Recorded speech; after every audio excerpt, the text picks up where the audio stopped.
Alors oui, je sais, c'est un peu le bordel, parce que je suis en train de préparer un tournage. Demain, je tourne une interview, et j'ai besoin du coup de pas mal de matos. D'où le bordel ici et derrière. J'ai dû louer 2 trépieds à un collègue, et demain, je vais en boîte de location pour louer du matériel en plus. Le but, c'est que j'étiquette le matériel qui est à moi, le matériel qui n'est pas à moi. Comme ça, je trouve plus facilement qui est à qui, quoi est à qui, quoi est à qui. Taiki Watiti. En soi, c'est un tournage assez important parce que c'est un gros client potentiellement. Un client qui a beaucoup de tournages réguliers et qui du coup peut me rappeler si jamais ça se passe bien. Donc, enfin, ça va bien se passer en soi, je suis pas trop inquiet. Mais pour limiter les risques, comme il y a du matériel assez varié, il faut que je sois vraiment très préparé. Du coup, je suis en train de régler toutes les caméras pour qu'elles aient toutes le même look, sachant que je filme avec 2 Blackmagic et un GH5 qui est juste là. Le but, c'est que tout le monde ait la même image en gros, de batterie. Boum. Je prévois toujours des batteries en plus au cas où, mais en soi, je me dis que sur la Blackmagic, j'ai une grosse batterie en bas qui tient toute une journée. Et pour l'autre caméra, j'aurai directement un adaptateur secteur au cas où. 100%. Parfait. Ça, je prends au cas où.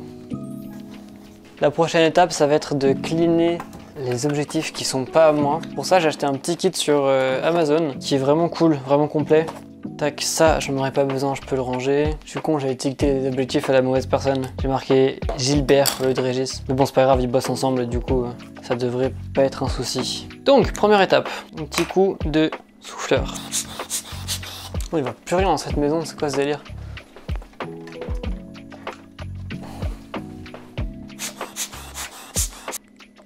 Bon, il en reste un peu, du coup, je vais devoir utiliser mon outil magique. Tac, lens, touc touc touc.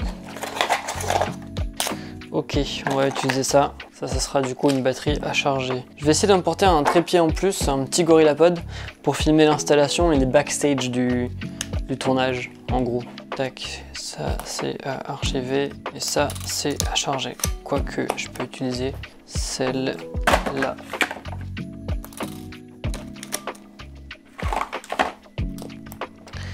Quand j'ai acheté le GH5, je l'ai pris pour un tournage de base, pour pouvoir faire des photos et avoir un appareil stabilisé. Et j'avais pas de stabilisateur, il n'y avait pas de budget pour un stabilisateur. Du coup, j'ai acheté celui-là, un photographe en occasion. Je l'ai acheté avec 3 batteries. Alors j'étais tellement concentré que j'ai juste arrêté de parler sans jamais finir mon histoire. Je disais donc que j'ai acheté ce GH5 avec 3 batteries. Mais il y a quelques semaines, quand je suis parti faire ma formation, j'ai réalisé que j'avais une batterie en plus. Une 4e qui sort de nulle part. J'ai aucune idée de comment elle se retrouvait là, ni d'où elle vient. Mais bon, je vais pas m'en plaindre parce qu'une batterie neuve coûte 70 €. Quand je pars en tournage, j'ai toujours un petit stress qui me tient éveillé et me permet d'être prêt à toute éventualité. Parce que sur un tournage, il y a très souvent des imprévus. Que ce soit un problème de transport, de matos, de gens qui viennent pas, de travaux à côté, etc. C'est pour ça qu'en temps normal, t'as une personne pour chaque poste. Sur mes contrats, je suis souvent tout seul. Alors j'ai tendance à me surpréparer, à prendre trop de matos, des batteries en plus, une caméra en plus, des micros en plus. Mais au moins je suis sûr qu'il n'y aura pas de soucis. Bien que c'est pas toujours assez, mais je vous raconterai un jour. En tout cas, ce tournage s'est plutôt bien passé. Je vous ai mis des images de l'installation dans la vidéo de l'épisode 6, sur le démarchage client. N'hésitez pas à aller la voir si vous l'avez loupé.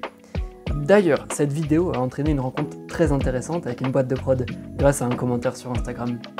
Alors n'hésitez pas à commenter, taguer ou même partager mes vidéos si vous connaissez quelqu'un qui a besoin d'un filméaste. A bientôt, c'était le filméaste.